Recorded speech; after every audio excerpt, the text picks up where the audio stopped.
Olá, boa noite a todos. Agradeço imensamente o convite de poder estar aí com vocês, juntos com grandes nomes, né, de relevância nacional, discutindo realmente, né, o que a gente não tem como, né, que a gente fala todos os dias, que é a questão do impacto da pandemia, né, principalmente a população idosa, que é a população de maior interesse, né, de quem faz parte do grupo de pesquisa, da minha atuação, e, enfim. Vou só colocar minha apresentação aqui.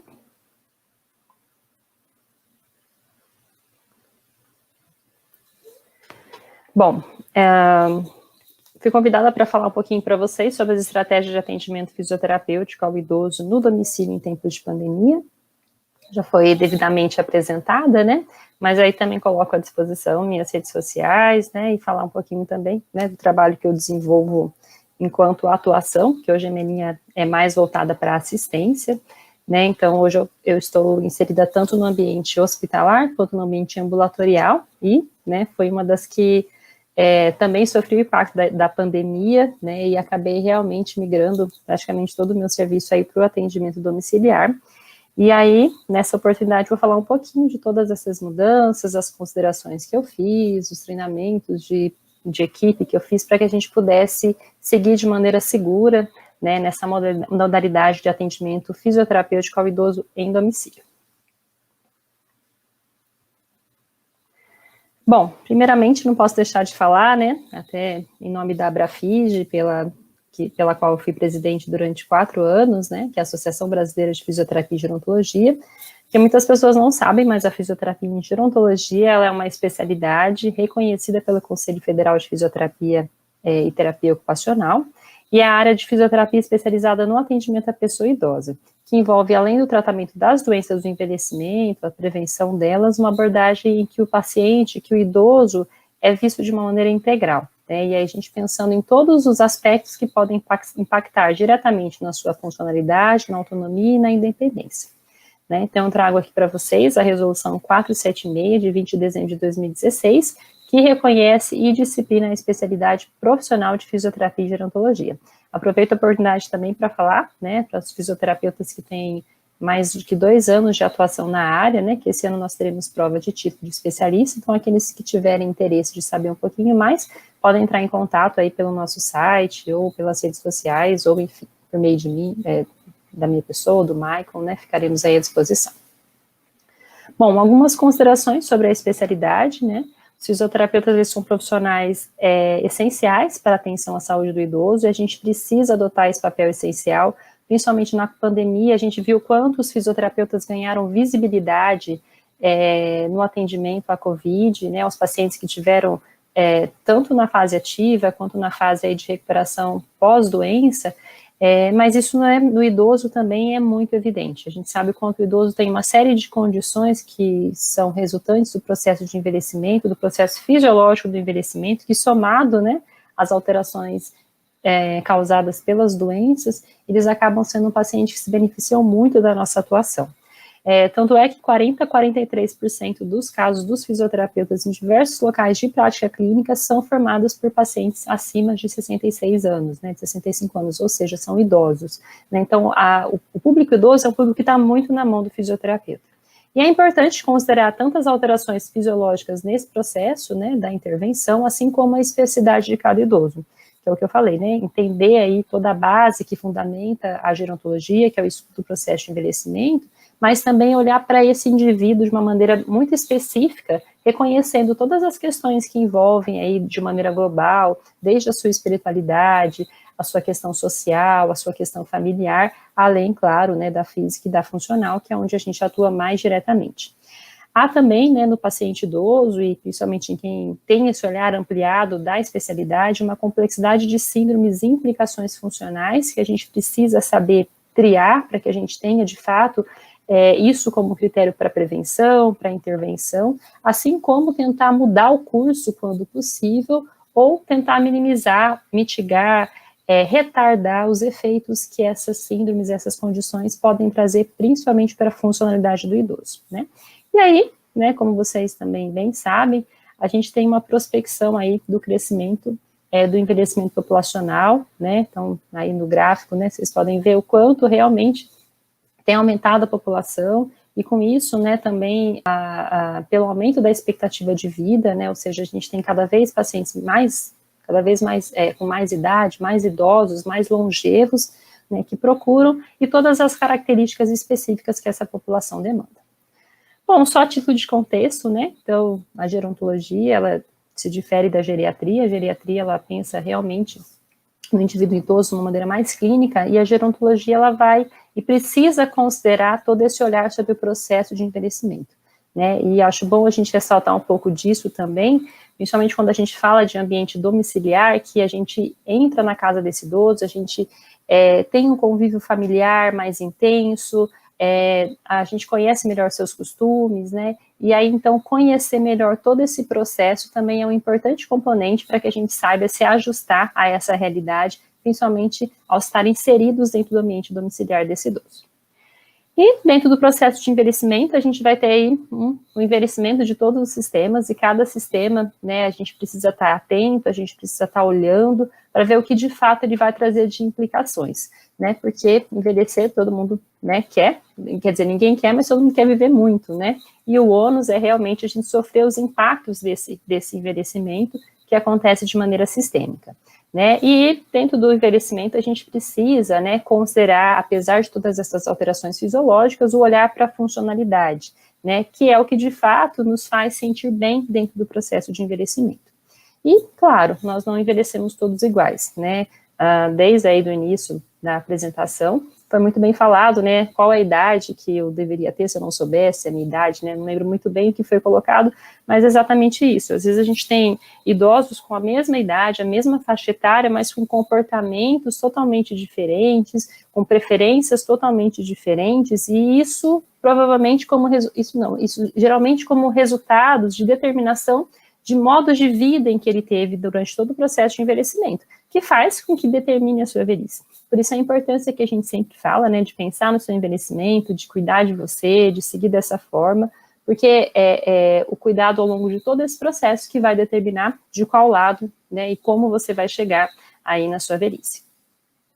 Aqui é um gráfico que a gente costuma usar bastante quando a gente fala de capacidade funcional durante o curso de vida, né, porque muitas pessoas acham que a gente começa a envelhecer após os 60, né, mas a gente considera principalmente, né, olhando para o lado funcional, esse declínio que acontece por volta dos 30, 35 anos, né, a gente tem um pico de desenvolvimento funcional aí que acontece na primeira infância, né, até a juventude, até que a gente atinge de fato essa vida adulta, né, em torno desses 30, 35 anos, e aí a gente deve buscar, durante esse período, manter o mais alto nível de função possível, né, cognitiva, física, social, que são todas importantes dentro desse processo de envelhecimento, que já foi muito bem colocado também nesta noite. E com o tempo, né, né, pela própria avançar da idade, as alterações que acontecem, todos os determinantes aí envolvidos nas várias teorias de envelhecimento, eles acabam trazendo implicações que vão alterando, que vão diminuindo essa função. E cabe a nós reconhecer, né, que existe uma variação da função dos indivíduos, que isso é um processo, e também de buscar ao máximo, né, manter essa linha, né, o menor declive possível. Bom, ainda alguns aspectos da especialidade, né, dentro da fisioterapia, aqui eu citei dos desfechos mais comuns que a gente encontra, né, aqui se referindo diretamente às síndromes geriátricas, né, que o fisioterapeuta acaba tendo um papel de destaque como intervenção, que é a estabilidade postural, que são os desequilíbrios, as dificuldades de controle postural que podem levar a quedas, a incontinência urinária, que são as alterações e disfunções dos sistemas, que não é só simplesmente uma questão de perder ou não urina, mas é porque isso traz realmente um impacto importante na vida social, aumenta ainda mais o distanciamento, o isolamento social, a depressão, o risco de quedas, e por isso também é considerada uma grande síndrome geriátrica, que o fisioterapeuta acaba tendo realmente o papel de destaque. A incapacidade cognitiva, que são as alterações cognitivas, né, que primeiro costumam aparecer no componente da memória, mas com o tempo elas acabam evoluindo para outros comprometimentos, né, motores principalmente. A fragilidade e a sarcopenia, que são condições também que trazem um impacto altamente deletérios aí em todo o impacto da funcionalidade, mas que são em muitas condições possíveis de serem revertidas, e a imobilidade. Bom, a meta do fisioterapeuta, que trabalha na área de fisioterapia e gerontologia, é promover o adiamento da instalação das limitações ou incapacidades decorrentes do processo de envelhecimento, tratar as alterações funcionais e motoras provenientes de doenças e problemas associados e reabilitar o idoso dentro das suas potencialidades e especificidades. Né? Pensar em potencialidades, porque muitas vezes a gente não consegue reverter de fato todas as implicações que ele teve da escolha que ele fez ao longo da vida dentro do seu processo de envelhecimento. Mas cabe a gente tentar resgatar aí o que pode, de fato,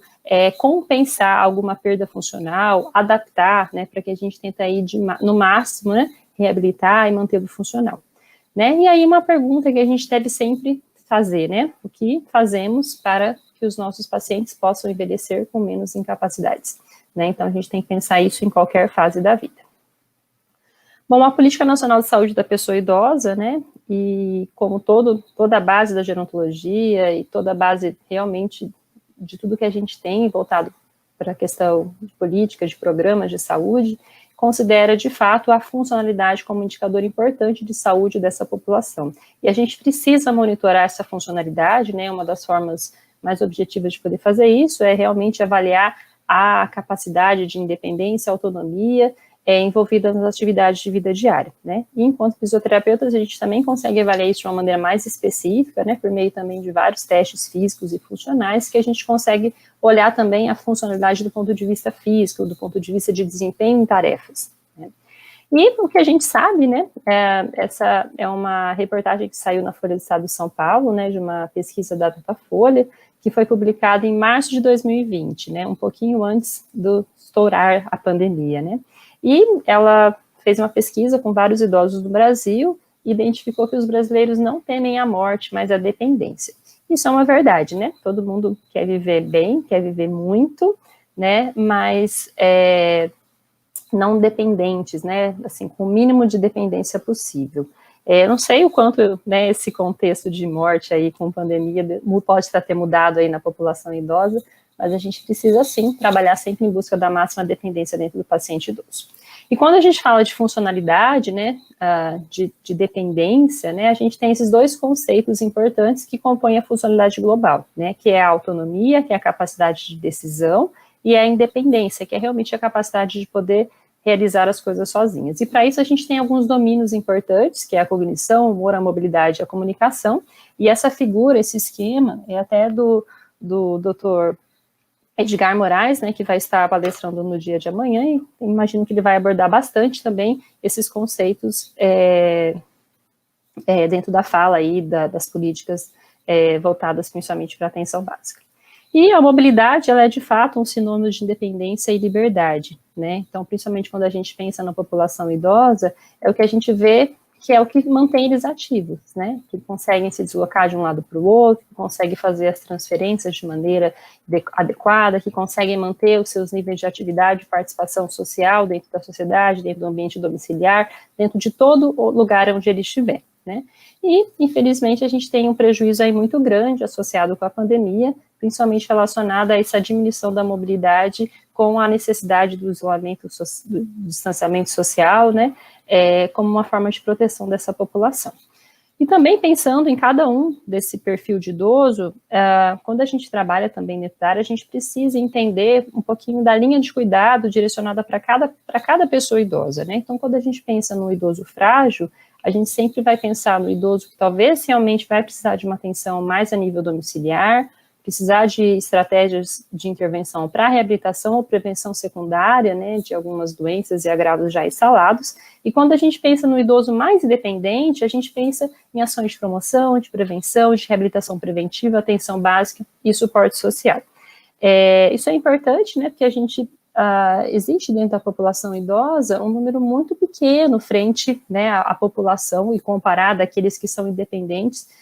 de idosos frágeis, né, de idosos que realmente talvez não tenham condições de se deslocar para poder consumir um serviço de fisioterapia, né, mas o que a gente vê é que realmente, devido a toda essa demanda, a gente teve aí uma mudança da maneira em que a gente organiza os serviços, né, e organiza a linha de cuidado, pensando na proteção dessa população. E resgatando aí um pouquinho, né, antes de falar especificamente de algumas questões relacionadas à atuação do fisioterapeuta em domicílio, lembrar também, né, que até está no artigo 7 da resolução que reconhece a especialidade, né, que existem vários níveis de atenção, vários tipos de serviço em que o fisioterapeuta pode estar atuando, né, então, centro-dia, atenção básica, centro de convivência, ambulatórios e clínicas, ILPI, o domicílio, hospital-dia, os hóspices de hospitais, né, e o que a gente, infelizmente, né, tem percebido com meio à pandemia, é que a maior parte dessas instituições, elas foram fechadas ou temporariamente fechadas, o que realmente diminuiu bastante a possibilidade dos idosos estarem convivendo mais, né, e isso trazendo vários impactos, né, principalmente na saúde mental, como a professora, né, Jurema falou agora há pouco, né, os impactos físicos, impactos sociais, enfim, uma série de repercussões. E, enfim, vamos lá falar um pouquinho do contexto da pandemia. A gente tinha todos aqueles serviços disponíveis, né, e com a pandemia houveram várias mudanças. Então, desde dezembro de 2019, como foi detectada, né, primeiro caso de Covid, a gente tem percebido uma série de mudanças, de determinações relacionadas à Covid-19 no Brasil e no mundo. Né? Então, em fevereiro de 2020,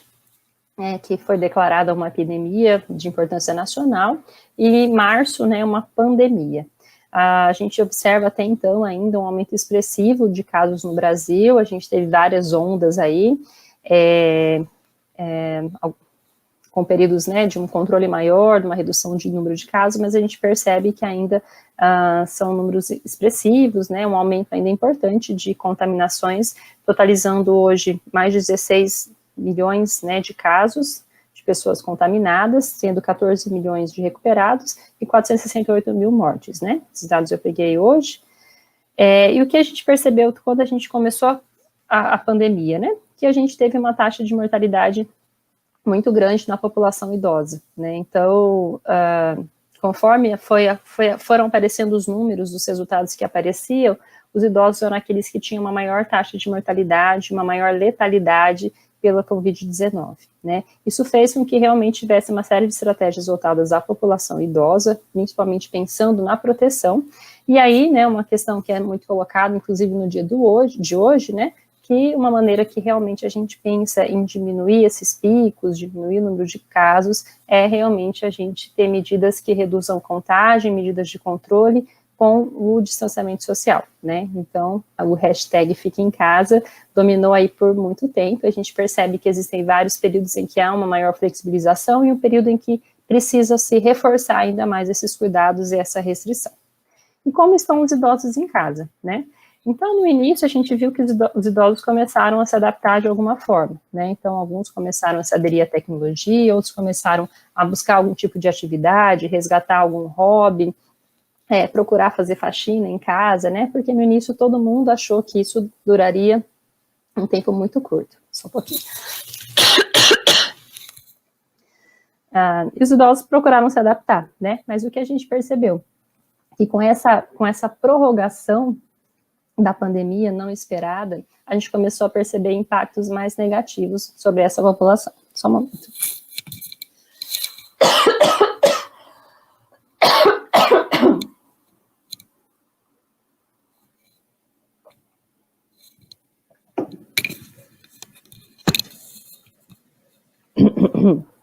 Me desculpem. Bom, e muitos idosos também, como já foi muito bem abordado, né, anteriormente, ficaram sozinhos, né, e isso fez com que eles estivessem realmente mais restritos e diminuíssem a sua mobilidade. A necessidade do distanciamento social fez com que muitos idosos também, que eram assistidos por fisioterapeutas ou faziam atividades físicas, fossem privados disso de alguma forma, né, pelo medo de contaminação, pelo risco de contaminação. E aí houve, né, essa necessidade do distanciamento social, uma necessidade de reorganização dos serviços, com o uso de EPI, né, e o aumento do medo e da insegurança dos idosos e da família. E aqui a gente tem, né, um editorial que foi publicado no Jornal Brasileiro de Fisioterapia, falando, né, do impacto que direto teve essa questão do isolamento e distanciamento social, né, com o aumento da dependência, aumento da mortalidade, e o impacto que vai desde a saúde física, com o impacto no condicionamento cardiorrespiratório, redução da força e da massa muscular, também na saúde mental, por uma baixa atividade, diminuição dos contatos sociais, como já foi abordado, há também a diminuição da exposição solar, que, né, traz um impacto direto na deficiência de vitamina D, que é importantíssima para a saúde óssea e muscular, a fragilidade do sistema imunológico, favorecendo infecções, o impacto na mobilidade, no equilíbrio, que aumenta diretamente o risco de quedas nessa população, uma influência para o comportamento sedentário e todas as suas consequências, principalmente com impactos na mobilidade, com impacto aí no risco de fragilidade, e a ocorrência de quedas, traumas, fraturas, hospitalização e o medo de cair. Bom, e quando a gente também pensa no modelo biopsicossocial de funcionalidade, que é o que a gente mais olha, a maneira como a gente mais olha dentro da fisioterapia, a gente percebe sempre, né, a importância da gente olhar para uma condição de saúde, a gente olhar o nível de atividade, as funções e estruturas do corpo, e o quanto as atividades, né, e a participação dos idosos tiveram também um impacto negativo, né, porque com essa restrição toda, eles acabaram realmente participando mesmo dos seus ambientes religiosos, dos seus ambientes sociais, inclusive dentro do ambiente familiar. E aí também a gente viu vários, né, indicadores aí mostrando, então até uma análise aí do Fitbit, que é aquele relógio contador de passos, né, o impacto do coronavírus na atividade física global do mundo, né, então uma redução de 7 a 38% no número de passos, né, nos países europeus principalmente, e aí foi aumentando conforme o tempo, e a gente teve também um estudo que a gente está ansioso aí por outros resultados também, que é o Remobilize, né, um grande grupo aí de pesquisa aqui do Brasil, que está avaliando também o impacto do Covid na mobilidade dos idosos brasileiros, e que já, né, colocou aí, dentro dos 1.482 idosos de 22 estados do Brasil que compuseram essa amostra, também o quanto houve uma diminuição e o impacto negativo aí nas atividades de participação e na mobilidade do idoso, né, para fora, né, além de casa. Bom, falando um pouquinho, né, de todo esse contexto, nós, enquanto Abrafige, emitimos no ano passado, em março e abril, 2 notas para orientar os fisioterapeutas que atuam com idosos, né, pensando em 2 pontos principais: a necessidade de proteção da pessoa idosa, mas ao mesmo tempo a necessidade de manutenção da sua funcionalidade, dada a importância que a gente tem isso dentro do processo de envelhecimento, dado a necessidade de manter esse idoso ativo, para que realmente a gente tentasse manter ao máximo, né, essa capacidade funcional, evitando aí os efeitos deletérios desse período de distanciamento social. Eu vou trazer um pouquinho, né, do resumo dessas notas. Se vocês quiserem ter acesso, elas estão disponíveis no site da Abrafige, e lá vocês podem ver elas todas na íntegra. Bom, primeiro destaque sobre as notas é que a gente não pode ainda hoje, né, por mais que a nota seja do ano passado, esquecer que os idosos ainda são do grupo de risco, precisam de proteção e cuidado, e a gente precisa sempre adotar estratégias de suspensão ou de minimização do risco de contágio, né? Então a gente está sempre atento aí em relação aos sintomas, né, caso a gente tenha algum sintoma, caso o idoso tenha algum sintoma, de suspender os atendimentos, a importância das medidas de etiqueta, né, respiratória, evitar, né, esses contatos diretos, como os abraços, né, o contato muito próximo com as mãos, a importância de lavagem das mãos ao tempo todo, a adoção correta também de medidas aí de biossegurança, que eu vou explorar um pouquinho melhor para vocês, né, e o uso obrigatório aí de máscara o tempo todo.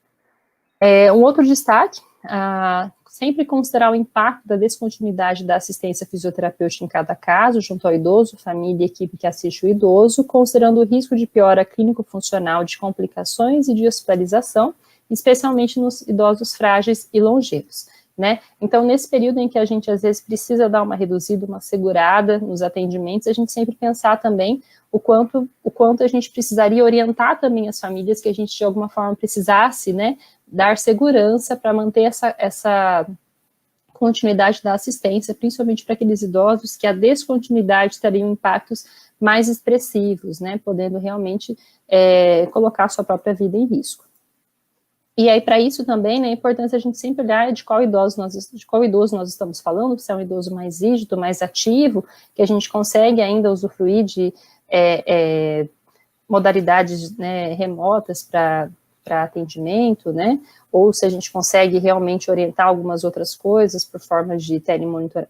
por meio do telemonitoramento, ou se realmente nós estamos falando de idosos mais frágeis, que precisam de uma assistência um pouco mais direta para que a gente tente ao máximo manter e preservar a sua saúde e a sua funcionalidade.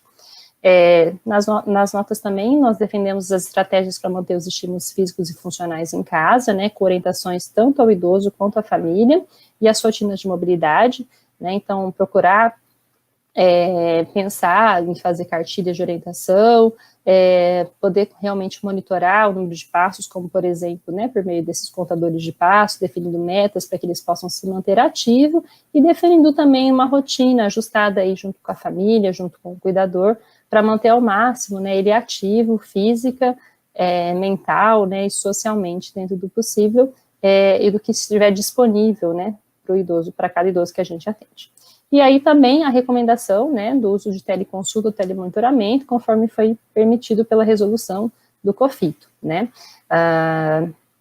Então, a gente percebe que para idosos, né, a gente tem algumas limitações em alguns quadros, mas é uma modalidade que a gente precisa, sim, incorporar dentro da nossa rotina, pensando em facilitar e diminuir o risco de contaminação da nossa população. Bom, e agora a gente tem um período, né, que a gente observou, principalmente depois daquela segunda grande onda, né, do ano passado, da primeira onda do ano passado, na verdade, né, a gente teve uma diminuição do número de casos e aos poucos houve uma retomada dos atendimentos, né, e a gente percebe, né, que é esperado que com tudo que tem acontecido, a gente ainda não consiga chegar no momento em que talvez seja tão tranquilo fazer um atendimento de um idoso, né, a gente sempre vai precisar manter esses cuidados, pensando na proteção dessa população e também em não deixar de estimulá-lo adequadamente. Então, quando a gente pensa em retomada dos atendimentos, a gente tem que pensar sempre em redobrar as precauções e os cuidados,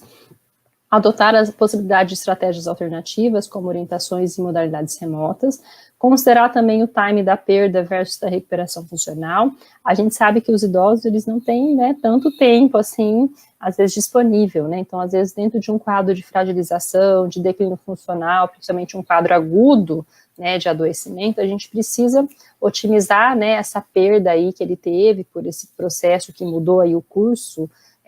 para que a gente, de fato, consiga mantê-lo mais estável, ativo, inclusive aumentar a sua sobrevida. Monitorar os indicadores funcionais de transição para fragilidade, então está sempre atento a isso, e atenção especial a idosos frágeis e pré-frágeis, com instabilidade postural, demência, com mobilidade reduzida ou acamados, né, e cuidar sempre, inclusive da gente, enquanto profissionais que chegam, né, para atender esse idoso. Bom, falando um pouquinho, né, também de um momento que nos deixou, né, um pouco mais tranquilos aí para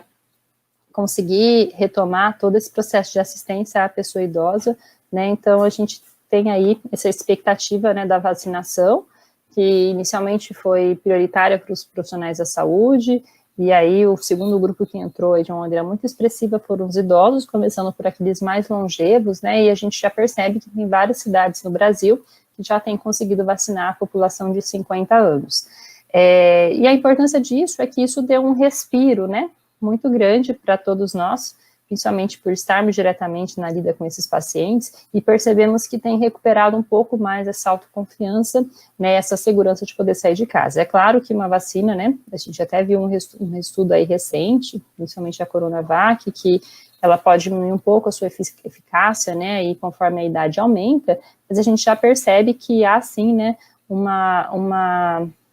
conseguir dar um pouco mais de liberdade, é claro, não podendo de nenhuma forma, né, deixar de manter todos os cuidados aí de biossegurança necessário para que realmente a gente consiga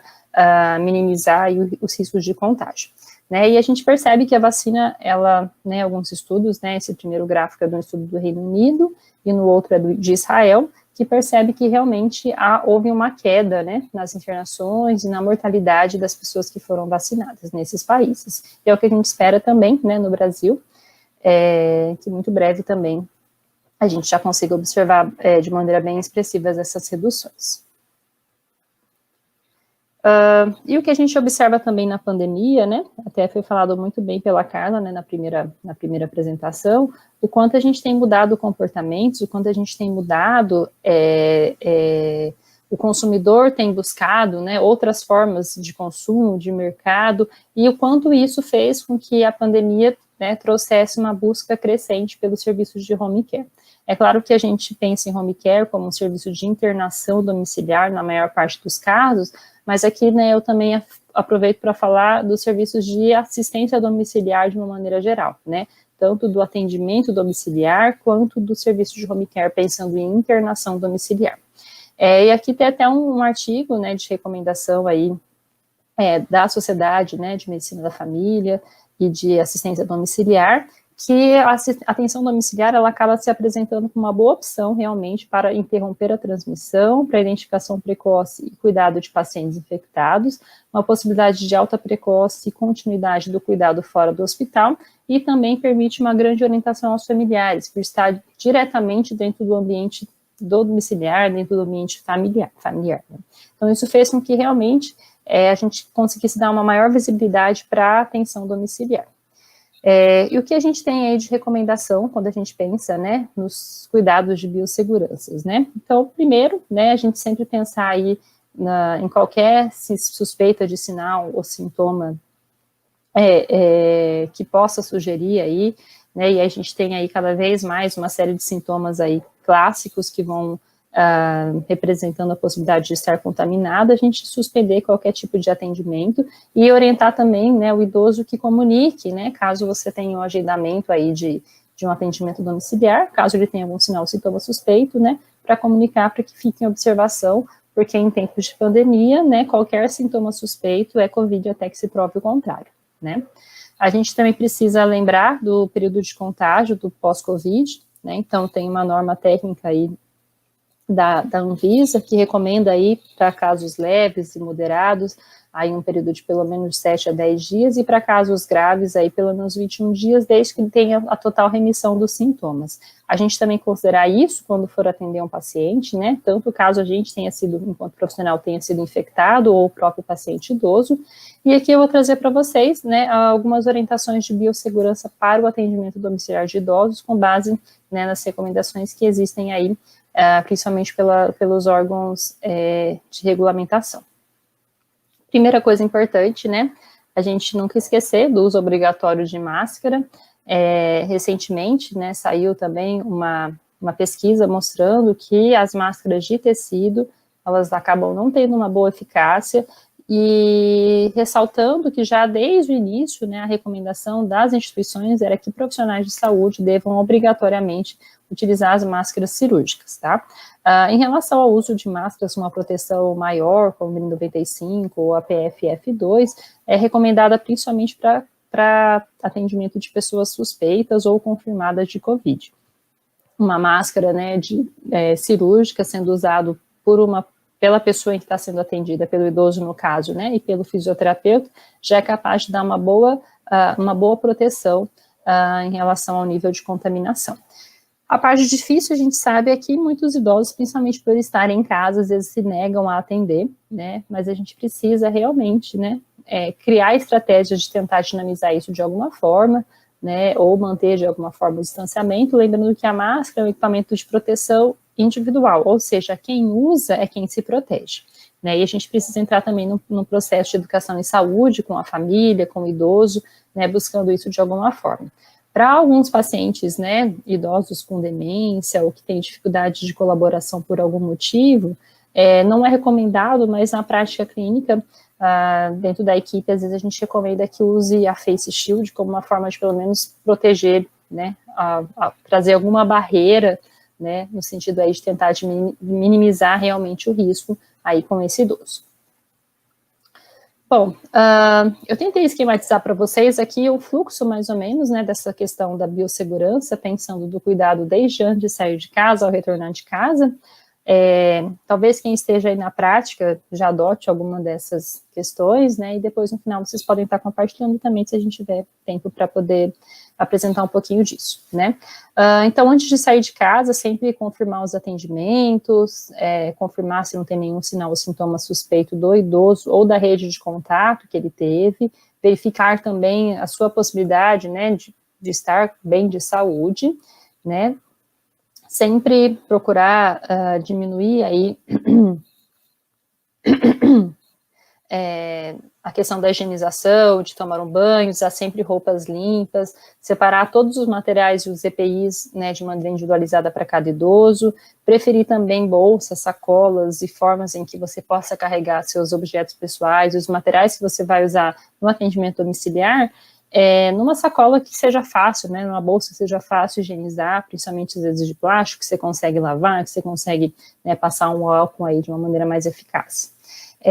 Não se esqueça também, né, de sempre carregar o seu álcool e a sua garrafinha de água para manter a hidratação, né, e evitar aí a possibilidade de usar, compartilhar algum objeto dentro da casa do idoso, né. Em relação também ao vestimento, a importância de manter os cabelos presos ou usar, né, uma touca descartável. Em relação ao uso de sapatos, procurar, às vezes, sapatos que sejam fáceis de higienizar também, quanto menos adornos, né, melhor para a gente poder fazer isso, e aqui eu trouxe, né, uma figurinha de um envelope aí, pensando numa maneira em que você possa aí guardar e separar as máscaras para cada paciente. Aqui eu também trouxe para vocês um iniciozinho, um recorte de um termo de consentimento, que a gente precisa de alguma forma também se respaldar. Nem todas as pessoas tomam os mesmos cuidados e muitas vezes a gente pode ser culpado de alguma forma de poder ter trazido, né, algum dano, algum risco de contaminação aí para o idoso, né. Então é importante que a gente, né, já é determinação do nosso Conselho Federal, que a gente tenha, né, com o paciente um termo de consentimento para assistência fisioterapêutica, e no termo de consentimento que eu uso, né, na clínica e em domicílio, né, eu incluí a questão de todas as medidas de biossegurança que foram adotadas pela equipe, né, baseada para a minimização dos riscos de transmissão, né. Então, eu coloquei todo o treinamento que eu fiz junto à equipe, o protocolo de biossegurança e todos os cuidados, reforçando também a necessidade que a família procure cuidar. Também desse idoso, né, e que entenda que estamos num tempo de pandemia e que o que cabe a nós fazermos enquanto profissionais, as nossas medidas, né, nós estávamos fazendo para tornar esse ambiente seguro. Ao sair de casa, a gente sempre pensar também nos cuidados com o carro, com o transporte público, táxi ou de aplicativo, né, que você possa fazer uso. Então, higienizar sempre as mãos, evitar tocar nas superfícies, né, do carro, do ônibus e do metrô. Procurar um horário, principalmente nos transportes coletivos, com a menor circulação de pessoas, manter a máxima distância possível também, pagar com cartão ou pelo aplicativo, e aí também poder separar bem certinho, né, a roupa que você utiliza, o sapato que você utiliza para deslocamento e o que você chega até a casa do idoso, né. Então, ao chegar à casa do idoso, né, sempre colocar a máscara de proteção adequada ainda dentro do carro, né, caso você vá de carro, higienizando as mãos a manipulá-la. Se o idoso mora em prédio, usar o elevador individualmente, e se possível preferir as escadas, né, pensando aí até no estímulo da atividade física, quanto também na questão de ser um ambiente mais ventilado, e orientar a família, né, dessa questão importante de separar uma área limpa e uma área suja, para que a gente possa deixar, né, alguns objetos, sapatos, alguma roupa suja na área suja, antes de entrar numa área limpa, com menos chances de contaminação. Em relação à paramentação, né, você pode separar, proteger seus sapatos com o propé, ou você pode substituir por uma meia, né, antiderrapante, desde que essa meia seja de uso individual em cada casa de paciente, ou, se possível, trocar o sapato na casa do paciente também, respeitando essa marca de área limpa e de área suja, né. Em relação ao uso de jaleco, avental, né, guarda-pó, enfim, cada um chama de um jeito, a importância de você individualizar o uso para cada paciente, caso não seja possível utilizar avental descartável, preferir jaleco branco e poliéster, né,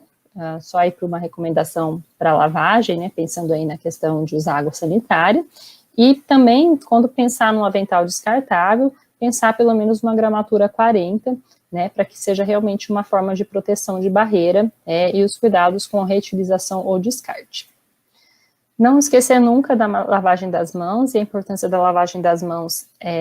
seguindo todos os passos, né, e aí aqui até uma figura que é utilizada muito em ambientes de internação, que são os momentos de higienização das mãos. Então, a gente sempre lembrar de lavar a mão antes do contato do paciente, após o contato, e também com o paciente diretamente, e após a qualquer área de contato que o paciente pode ter tido, pensando numa maneira adequada de higienização das mãos. Em relação ao local do atendimento domiciliar, a importância de considerar também o atendimento nas áreas externas ou com boa ventilação, evitar ar-condicionado, preferir ficar com as janelas abertas, procurar um lugar com menor circulação de pessoas e também um local em que o idoso não fique tanto, né? Então, evitar, às vezes, atendimento dentro do quarto, se possível, né? Recomendar sempre a higienização das superfícies pela família, evitar ficar tocando nos móveis, nas coisas, né? E procurar sempre, às vezes, se assentar num banco ou numa cadeira que não seja de uso comum da casa ou do idoso, para que realmente seja uma forma também de diminuir aí o risco de contágio e contaminação. Durante o atendimento, né, reforçando a necessidade do paciente usar máscara, usar sempre os EPIs recomendados, dentro do possível ficar mais longe, mais lateralmente ou posteriormente ao paciente, evitar, dentro do possível, né, de tocar nos objetos, nos móveis ou até dentro do idoso, quando possível, se possível também ficar num ambiente mais sozinho, e também separar previamente todos os materiais que vão ser utilizados em relação àquele dia, né. A recomendação, né, o melhor cenário seria a individualização de materiais, e aí para aqueles pacientes que possam ter condições, a gente recomenda que compre, né, um kit, a gente faz uma listinha de materiais aí que ele pode adquirir, ou até mesmo a gente compra, né, em algumas lojas aí, que tem equipamentos aí mais em contas, né, às vezes uma bola, uma faixa elástica, enfim, a gente fornece para a família e deixa de uso individual para o paciente para evitar realmente tanto o transporte de um equipamento de um lado para o outro, quanto também do risco de contaminação, né. E sempre higienizar o equipamento antes de utilizar. Aqui eu coloquei para vocês alguns materiais, né, que são bem comuns no uso do atendimento domiciliar. E aqui também algumas possibilidades de materiais de baixo custo, que vocês podem improvisar para poder fazer pesos, para poder fazer estimulação cognitiva, para poder montar circuitos, né, pensando em formas aí de poder diminuir esse custo, e a possibilidade de individualização do kit, né, de cada paciente. Isso é importante também, né, porque existe ainda essa recomendação de que o vírus do Covid pode ainda ficar aderido em algumas superfícies, né, então a importância de pensar nessa questão da individualização, né, sobre essa perspectiva. E antes de sair de casa, higienizar do idoso, né, higienizar todos os materiais, separar os limpos dos sujos, fazer a desferamentação adequadamente, higienizar as mãos. E quando chegar na sua casa, também separar a área suja da área limpa, retirar os sapatos, não tocar em nada, retirar suas roupas, né, tomar um banho, para que também dentro de casa você tenha esse respeito, né, adequado como medida de segurança e proteção. Um outro importantíssimo, né, é a importância do cuidado com você também. Às vezes não adianta nada você ter todos esses cuidados na assistência ao idoso, no ambiente de trabalho, no ambiente domiciliar, se você não está se cuidando, né? Então, a importância de você se resguardar de todos os cuidados, usar máscara sempre que precisar sair de casa, programar as compras para diminuir as saídas, manter o distanciamento social e o presencial conforme as recomendações, conforme cada momento de cada cidade, né, de bandeira amarela, laranja, vermelha, evitar reuniões sociais sem necessidades, locais com aglomeração, lavar sempre as mãos e evitar levá-las ao rosto, evitar compartilhar objetos com pessoas externas, hidratar, se cuidar, fazer exercício, se alimentar, cuidar do sono e preservar, dentro do possível, ao máximo a sua saúde mental, e também não negligenciar qualquer sinal ou sintoma que possa ser sinal suspeito, né, tanto para você cuidar, quanto para você realmente buscar um isolamento e tentar controlar, né, a possibilidade de contaminação de outras pessoas. E um outro ponto importante também, quando a gente pensa no atendimento domiciliar e na visão da gerontologia, é a importância também de olhar e de cuidar do cuidador, né? Então, a gente poder fazer um bom acolhimento, respeitar as rotinas, os horários, a maneira como isso acontece, poder dar várias orientações, tirar dúvidas, tanto de medidas de autocuidado, quanto referentes também à questão que o momento pede, né, e poder, né, tá falando bastante sobre essa questão da educação e saúde, né, a professora Jerema também falou dessa questão das fake news, né, então a gente, dentro da casa do idoso, a gente tem contato mais próximo, né, e direto com o cuidador, seja ele um cuidador formal ou informal, um familiar, né, e que a gente possa também, de alguma forma, ajudar esse cuidador, que fique com o idoso, né, e até para dar orientações de atividades que ele possa fazer com o idoso dentro do dia a dia, dentro das atividades, enfim. Bom,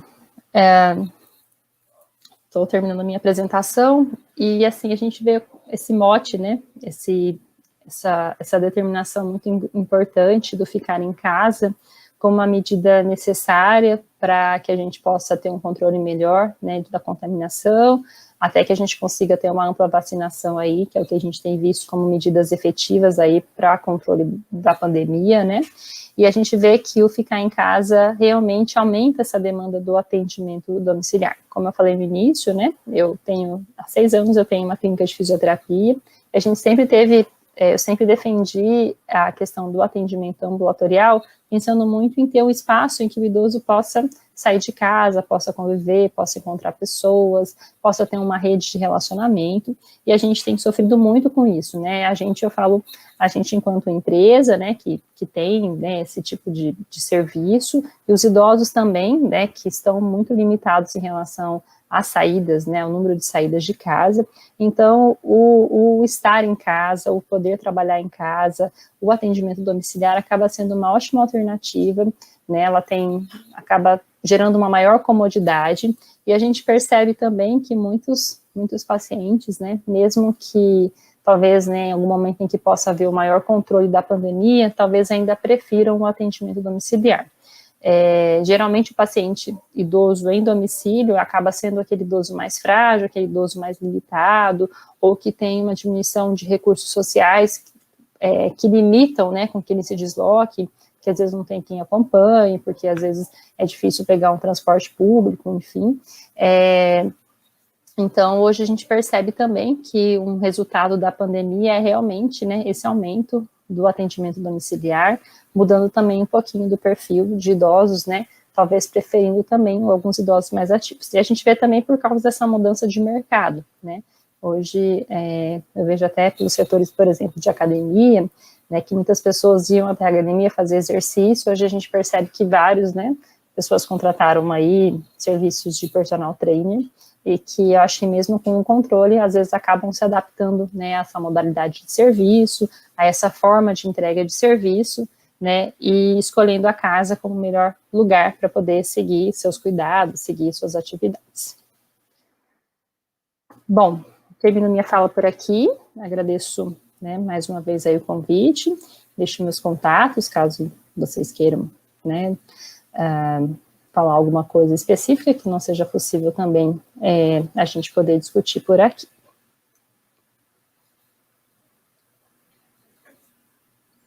Boa noite a todos, boa noite, professora Franciele. Oi. Professor Eulino, uma boa noite a todos. Que aula, professora, que orientações, né? Seguindo aqui o título, Perspectivas e Desafios para o Envelhecimento, a professora Franciele mostrou aí a quantidade de desafios que foram incluídos na rotina do profissional fisioterapeuta. Eu já entendia o profissional especializado no idoso como alguém que precisava obrigatoriamente ter uma visão multidimensional devido à complexidade que é tratado o idoso. E a gente viu aqui na sua aula a quantidade de informações novas que a rotina do fisioterapeuta que atende o paciente idoso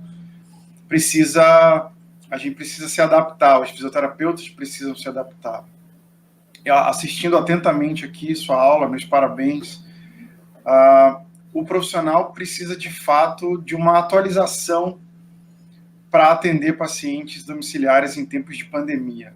É uma quantidade enorme, densa de informações que foi muito bem conduzida. Meus parabéns.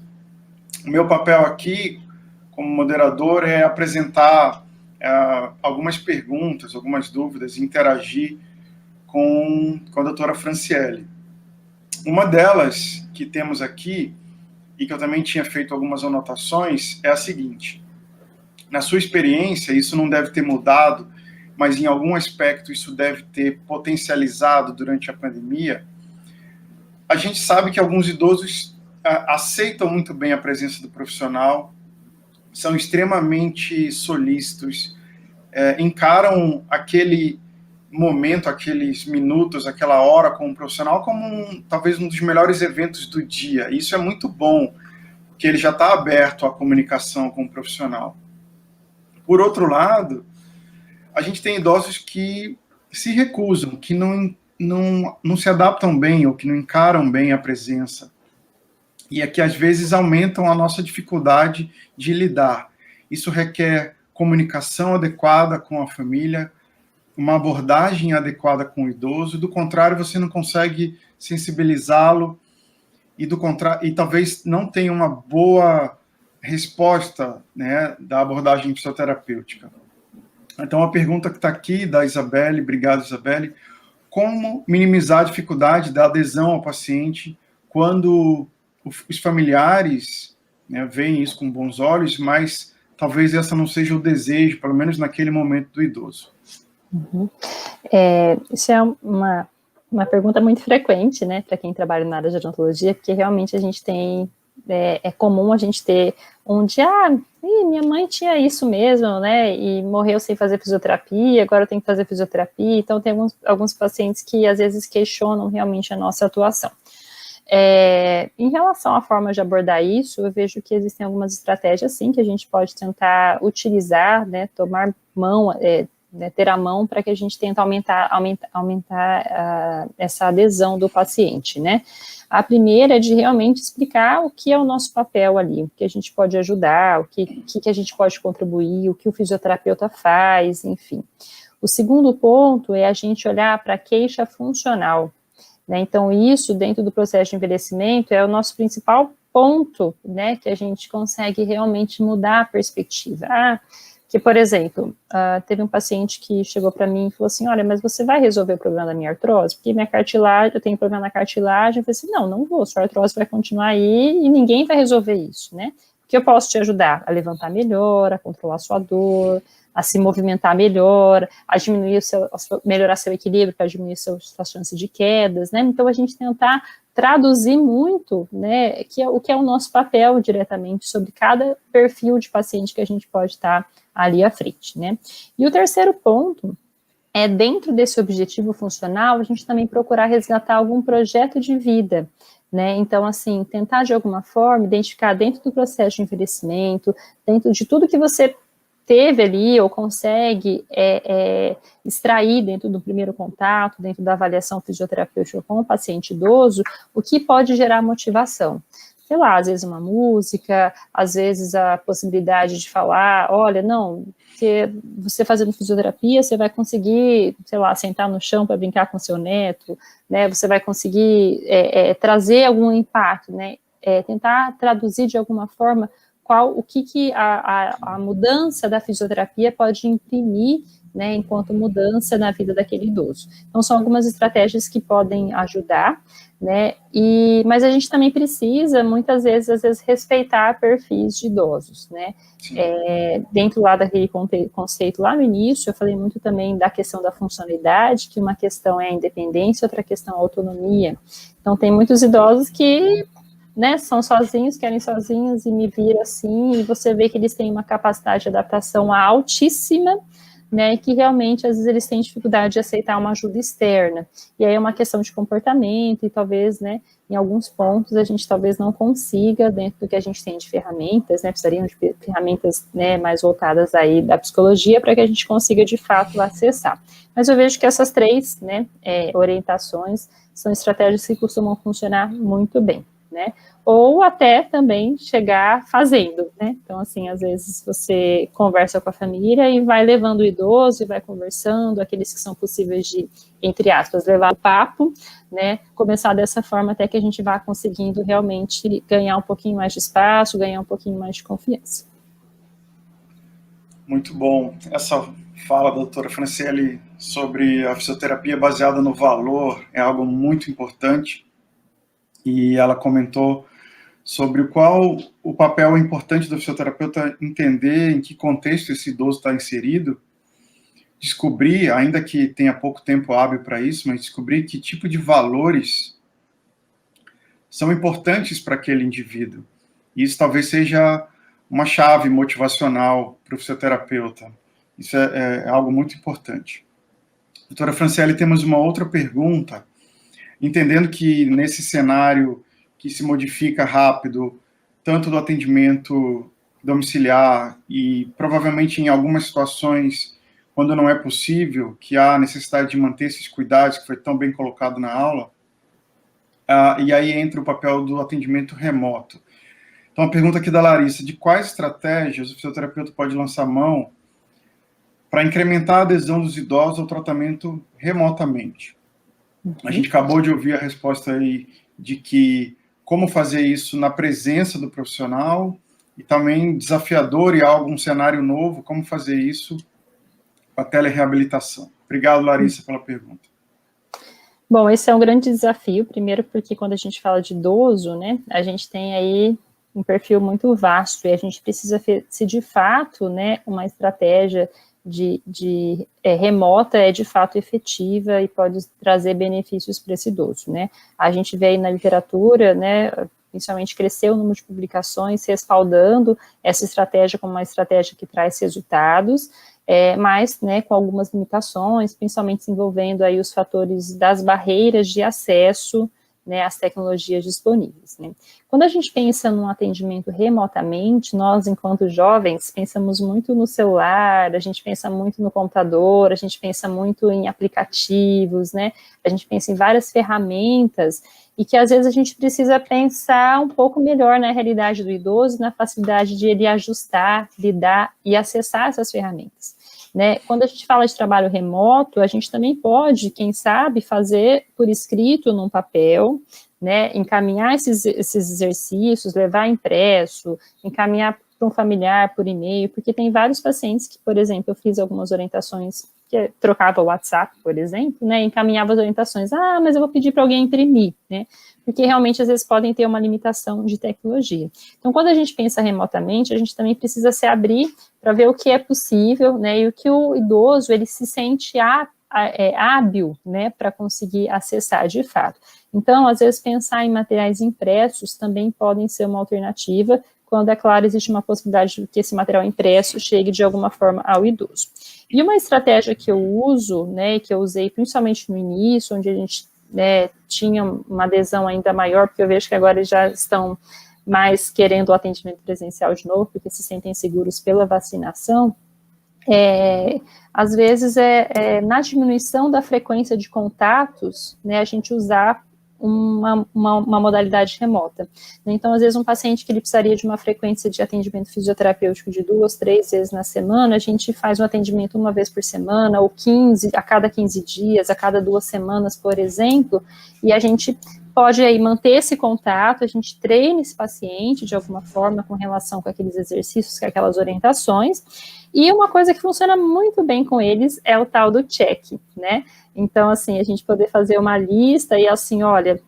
quero que o senhor me mostre semana que vem aqui o risquinho que você fez esse, fez aquele, né? Então, assim, criar, né, de alguma forma uma planilha, né, de controle para que ele faça assim, eu fiz esse e ok, fiz esse e senti bem, né? Isso, claro, que pode ser preenchido pelo idoso ou para que ele se tenha dificuldade, seja por uma questão de escolaridade ou até cognitiva, enfim, por algum familiar. Então, pode ser uma estratégia aí, né, de pensar numa modalidade remota de adesão, tá? Mas, assim, nada também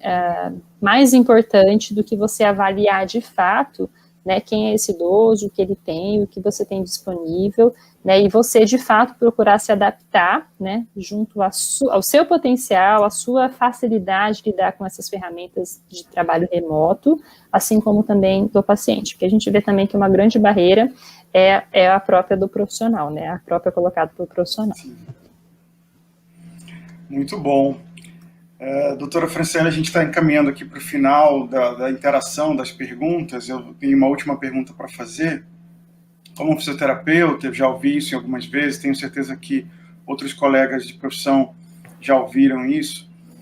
E os idosos, eles absorvem muita informação. A doutora Carla disse hoje, no início da noite, que eles são muito sábios, são muito inteligentes e normalmente absorvem e processam essas informações, o que eles ouvem. A gente entende que o processo de envelhecimento ele pode ser modificado em alguns fatores, mas é algo contínuo. E eles ouvem essa palavra alta de alguns outros profissionais de saúde e em algumas situações eles perguntam, essa é uma pergunta muito ampla, eu sei, quero ouvir sua opinião, mas alguns dos idosos que estão fazendo fisioterapia, ou que estão no processo de reabilitação, ou que estão sob cuidados do fisioterapeuta,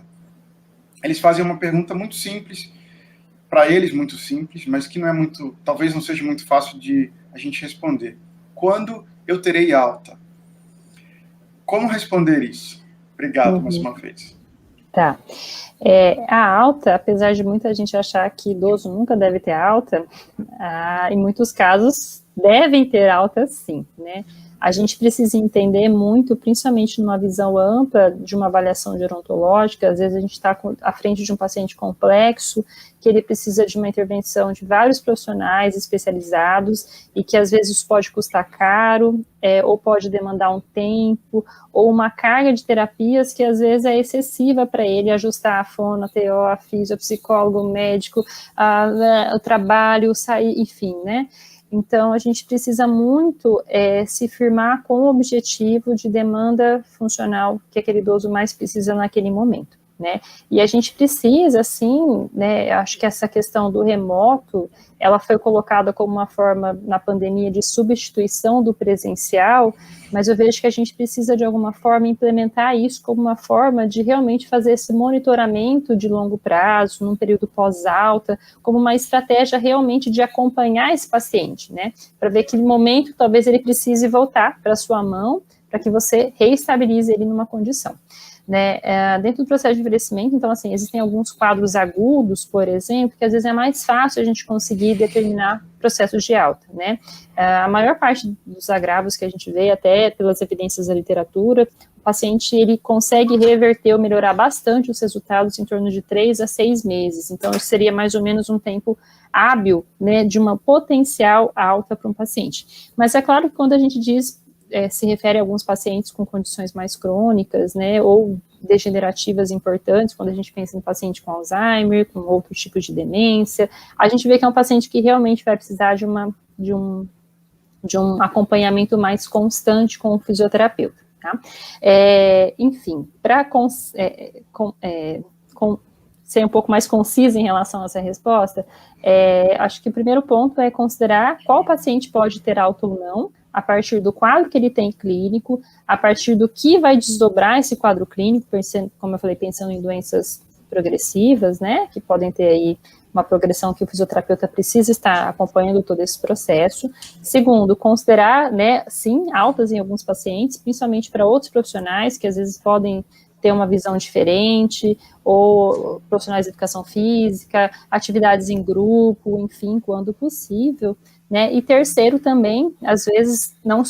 não dar alta e nunca mais te vejo, né, dar alta e quem sabe por realmente uma forma de telefone, acompanhamento telefônico, enfim, ou virtual, uma mensagem de WhatsApp, de vez em quando mandar uma mensagem, tudo bem, ligando aqui para saber como o senhor está, o senhor